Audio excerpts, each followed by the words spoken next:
பிரெண்ட்வுட்ஸ் நேயர்களுக்கு வணக்கம். தமிழக வெற்றி கழக தலைவர் விஜய் அவர்கள் முதல் முறையா ஆன்மீக பயணத்தை மேற்கொண்டிருக்கிறாரு. இந்த ஆன்மீக பயணம் பெரும் சர்ச்சைக்குள்ளா இருக்குது அப்படின்னு தான் பார்க்க வேண்டிய ஒரு விஷயமா இருக்கு. பிரச்சாரங்கள் மேற்கொள்ளும் பொழுது சர்ச்சைக்கு போனாரு, மசூதிக்கு போனாரு, கோயிலுக்கு போனாரு, எல்லாம் ஓகே. ஆனா முதல் முறையா இந்த மாதிரி ஒரு விஷயத்துல விஜய் அவர்கள் செய்யறது தான் ரொம்ப வியப்பா இருக்குது அப்படின்னு பார்க்க வேண்டியதா இருக்கு. பொதுவா நீங்க சினிமாவில் இருக்கும்பொழுது விஜய் அவர்கள் சினிமா இருக்கும்போது எதனா ஒரு படத்தை முடிச்சுட்டு அந்த படம் வெற்றி அடையணும் அப்படின்னு சொல்லிட்டு ஸ்தலங்களுக்கு போயிருக்கிறாரா அப்படின்னா கிடையவே கிடையாது. இப்போ நீங்க உதாரணத்துக்கு ரஜினி எடுத்துக்கோங்க, கோயிலுக்கு போயிட்டு வருவார். அதே போல் வந்து பார்த்தீங்கன்னா நம்ம அஜித் கூட எடுத்துக்கோங்கன்னா திருப்பதி கோயிலுக்கு போவார், கேரளா கோயிலுக்கு போவார், பல கோயிலுக்கு அவர் என்ன பண்ணியிருக்காரு, சர்வசாதாரணமாக போயிருக்காரு. ஆனால் அதெல்லாம் வந்து பேசும் பொருள் ஆகவே இல்லை. விஜய் அவர்கள் இப்போ திருச்செந்தூர் கோயிலுக்கு போயிருக்கிறாருல, அதுவும் பிரம்ம முகூர்த்தத்துல போயிட்டு என்ன பண்ணிருக்கிறாரு, சாமி தரிசனம் பண்ணிட்டு வந்திருக்கிறாரு. இது ரொம்ப பேசும் பொருளா இருந்தது. ஆல்ரெடி விஜய் மேல ஒரு குற்றச்சாட்டு முன்வைக்கப்பட்டிருந்தது. என்ன அப்படின்னு பாத்தீங்கன்னா, அவங்க வீட்டுல காலையில அந்த பிரம்ம முகூர்த்தத்துல கோலம் போடணும், இதுக்காக 8 கோலம் போடணும், இதுக்காக பணிப்பெண்கள்லாம் அவர் அமர்த்தினாரு அப்படி இப்படின்னா சொல்லப்படுது. ஸோ இதை பேஸ் பண்ணி தான் ஒவ்வொருத்தரும் வீட்டுல முன்னாடி என்ன பண்ணுங்க, கோலம் போடுங்க, விசில் கோலத்தை போடுங்க அப்படின்னு சொல்லிட்டு எல்லாருக்கும் அவர் என்ன பண்ணாரு, அன்பு கட்டளை விட்டார். எல்லாத்தையும் லிங்க் பண்ணி பார்த்தா சாமி இந்த மூட நம்பிக்கையில விஜய் அவர்கள் ரொம்பவே மூழ்கிட்டாருப்பா அப்படின்னு தான் பார்க்க வேண்டிய ஒரு விஷயமா இருக்குது. பெரியாரை முன்னிறுத்துகிற, பெரியாரின் கொள்கைகளை, அம்பேத்கரின் கொள்கைகளை முன்னெடுத்துகிற விஜய் அவர்கள் இந்த அளவுக்கு ஒரு சாமி தரிசனத்துல, அதுவும் இல்லாம இந்த மூட நம்பிக்கை விஷயங்களை இந்த மாதிரி இறங்கிட்டாரே அப்படின்னு ஒரு சாரார் என்ன பண்றாங்க, அவர் மேல குற்றச்சாட்டுகளை முன்வைக்கிறாங்க. பொதுவா விஜய் அவர்கள் வேளாங்கண்ணிக்கு வருஷத்துக்கு ஒரு முறை போவாரு அப்படின்னு பேசப்படுது. ஆனா எந்த ஒரு கோயில் ஸ்தலங்களுக்கோ அவர் போனதே கிடையாது. இதனால ஆன்மீக அரசியல கையில எடுக்கிறாரா அப்படின்னு கூட பார்க்க வேண்டிய ஒரு விஷயமா இருக்கு. தேர்தலுக்கு முன்பாக சிறுபான்மையினர் காவலர், நானு சிறுபான்மையினருக்காக என் உயிரை கூட கொடுப்பேன், சிறுபான்மையினருக்காக நான் என்ன பண்ணுவேன், எல்லாத்திலையும் முன் வந்து நிற்பேன் இப்படின்னு சொல்லிக்கிட்டு இருந்த விஜய் இப்போ ஆன்மீக அரசியல கையில எடுத்திருக்கிறாரு. அதனாலதான்ப்பா தேர்தலுக்கு பிறகு எப்படியாவது நான் ஜெயிச்சிடணும் அப்படின்ற ஒரு நம்பிக்கையில ஜோசியர் சொல்லிதான் பிரம்ம முகூர்த்தத்துல திருச்செந்தூர் கோயில போயிட்டு சுவாமி தரிசனம், அதுவும் செவ்வாய்க்கிழமை போயிட்டு என்ன பண்ணணும், சாமி தரிசனம் பண்ணணும் அப்படின்னு சொல்லிட்டு ஏதோ ஒரு ஜோசியர் சொல்லி இருக்கிறாரு, அதனால அவர் வந்திருக்கிறாரு அப்படின்னு பேச வேண்டிய ஒரு விஷயமா தான் இருக்குது. ஸோ இது ரொம்ப பரபரப்பா போயிட்டு இருக்கு அப்படின்னு தான் சொல்லணும். ஏன்னா நீங்க குறிப்பா எடுத்துக்கங்களேன், இப்போ திராவிட கட்சிகள் எதுவா இருந்தாலும் மக்கள் மேல நம்பிக்கை வைப்பாங்க, மற்ற யார் மேலே நம்பிக்கை. நீங்க பாஜக கூட எடுத்துக்கங்களேன், எல்லா கட்சிகளும் நம்ம மக்களை தான் நம்புறாங்க.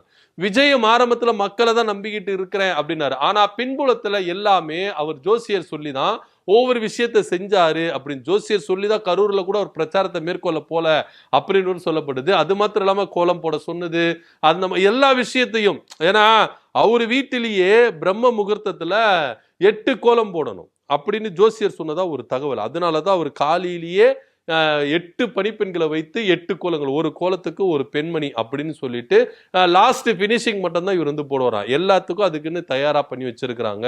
ஸோ இதன் விளைவா தான் எல்லார் வீட்டிலையும், அது அந்த மூட நம்பிக்கையில நான் மட்டும் மூழ்கினா போதாது, எல்லாரையும் நான் மூழ்க வச்சுக்கணும்ல. ஏன்னா விஜய் மோகத்துல நிறைய பேர் இருக்கிறாங்களா, இந்த விஜயின் அலைகள் வந்து இங்க தமிழ்நாட்டில் அதிகமா வீச ஆரம்பிச்சிருச்சு. ஸோ இதனால நீங்க மட்டும் போட்டா போதாது, உங்க கட்சிக்காரங்க எல்லாமே, அதுவும் உங்க சின்னத்தை கோலமா போட்டீங்கன்னா உங்களுக்கு வெற்றி வாய்ப்புகள் அதிகமா வரும், நீங்க அதிகப்படியான சீட்டுகள் வாங்குவீங்க, அதிகப்படியான வாக்கு வங்கி வாங்குவீங்க அப்படின்னு சொல்லிட்டு ஏதோ ஜோசியர் சொல்லியிருப்பாரு என்னவோ. இவர் வீட்டுல கோலம் போட்டது இல்லாம ஊர்ல இருக்கிறவங்க எல்லா வீட்டில என்ன பண்ணுங்க, கோலம் போடுங்க அப்படின்னு சொல்லிட்டு இவர் என்ன பண்ணாரு, அன்பு கட்டளை. யாராவது இது மாதிரி சொல்லுவாங்களா? நீங்களே யோசித்து பாருங்க. இது வரைக்கும் ஏதோ ஒரு கட்சிகள் இது மாதிரி சொல்லி இருக்குதா? அப்படின்னா கிடையாது.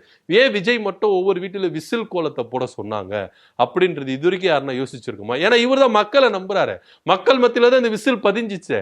அதுக்கப்புறம் எதுக்கு விசில் சின்னத்தை இவரு கோலமா போட சொன்னாரு அப்படின்னு யாராவது யோசிச்சிருக்கோமா? அப்படின்னா இவரு இந்த ஜோசியத்தை நம்புறதுனால, ஜோசியம் சொல்ற ஒரே விஷயத்தினால இவருக்கு வீட்டுல கோலம் போட்டது இல்லாம ஒவ்வொருத்தரும் வீட்டிலும் இந்த மாதிரி கோலங்கள் போட சொன்னாரு அப்படின்னு தான் இங்க பார்க்க வேண்டிய ஒரு விஷயமா இருக்கு. சோ இந்த ஜோசியர் சொல்லிதான் திருச்செந்தூர்ல விடிய காலம், அது பிரம்ம முகூர்த்தத்துல போயிட்டு சாமி தரிசனம் செஞ்சுட்டு வந்திருக்கிறாரு அப்படின்னு பேசப்படுது.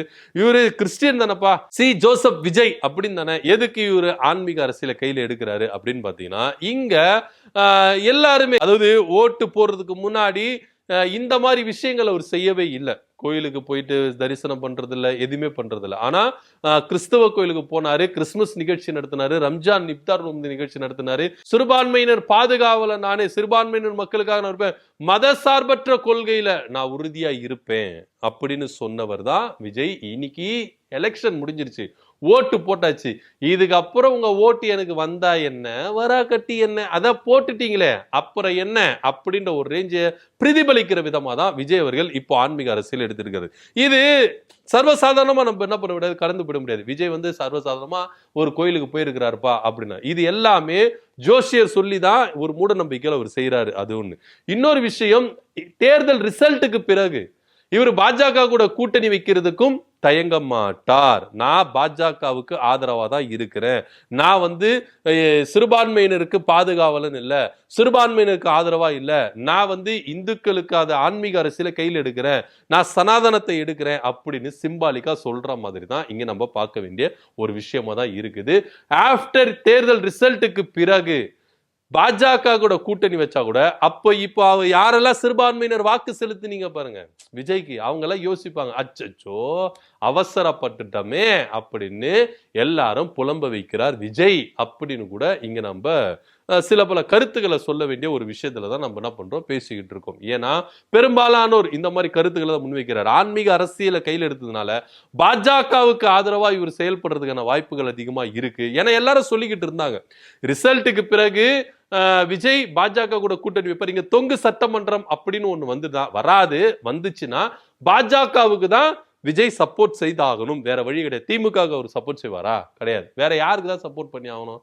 பாஜக என்டிஏ கூட்டணிக்கு தான் சப்போர்ட் பண்ணி ஆகணும் அப்படின்ற ஒரு கட்டாயத்துக்கு அவங்க கொண்டு வந்துருவாங்க. சோ இதை வெளிப்படுத்துறதுதான், பிரதிபலிக்கிற விதமா நான் இப்பவே தயாராயிட்டேன், பாஜகவுக்கு ஆதரவு தெரிவிக்கிறது நான் இப்பவே தயாரிட்டேன், நாளை பின்ன யாரை என்ன டைரக்டா திட்டாதீங்க, இப்பவே நீங்க திட்டத்துக்கு ஸ்டார்ட் பண்ணிடுங்க சிறுபான்மையினர் மக்கள் எல்லாருக்குமே அப்படின்னு சொல்லிட்டு. ஏன்னா ஆரம்பத்துல இருந்து எல்லா அரசியல் கட்சி தலைவர்களும் எல்லா அரசியல் விமர்சகர்களும் என்ன சொல்லிட்டு இருந்தாங்க, இஸ்லாமியர்களையும் கிறிஸ்தவர்களையும் விஜய் ஏமாற்றுகிறார், நீங்க போடுகிற ஒவ்வொரு வாக்கும் அது பாஜகவுக்கு ஸ்ட்ரெயிட்டா போடுற வாக்கு அப்படின்னு ஒவ்வொருத்தரும் என்ன பண்ணாங்கன்னா கண்டிச்சிருந்தாங்க. ஆனா விஜய் தான் எல்லாரையும் என்ன பண்ணிட்டாரு, பேச்சால ஏமாத்திட்டாரு அப்படின்னு கூட நம்ம என்ன பண்ணலாம் சொல்லலாம். சோ அந்த அளவுக்கு விஜய் வந்து எல்லாரையும் மக்களை வந்து என்ன பண்ணிருக்காரு, முட்டாளா மாத்தி இருக்கிறார் தன்னுடைய ஈர்ப்பினால. உங்களுக்கு ஒரு பிரபலம், உங்களுக்கு நிறைய வரவேற்பு இருக்கு, இத நீங்க சரியான பாதையில நீங்க வழிநடத்திருந்தீங்கன்னா பிரச்சனை இருந்திருக்காது. இன்னைக்கு பல பேரை திசை திருப்புற விதமா உங்களுடைய ஆன்மீக அரசியலை நீங்க கையில் எடுத்திருக்கீங்க. இது வரைக்கும் விஜய் அது மாதிரி பண்ணியிருக்கிறாரா? அவர் சினிமா நடிக்கும் போது கூட சரிங்க, எதனா கோயில் குளங்களுக்கு போயிருக்கிறாரா அப்படின்னா கிடையவே கிடையாது. தன்னுடைய படத்துக்காகவோ படம் முடிச்சிட்ட பிறகு எதுக்காகவோ அவர் கோயிலுக்கு போனதே கிடையாது. ஆனா இப்போ தேர்தல் முடிஞ்சிட்ட பிறகு முழு அரசியல்வாதி ஆயிட்டாரு. இப்போ என்ன பண்றாரு, அவர் தன்மை மாறிக்கிட்டே இருக்கு. அந்த அரசியல் தலைவர்கள் காலையில பேசினா ஈவினிங் மாறிடுவாங்க, ஈவினிங் பேசினா காலையில மாறிடுவாங்க அப்படின்னு சொல்லுவாங்கல்ல, அந்த மாதிரி மாறிக்கிட்டே இருக்கிறார் விஜய்.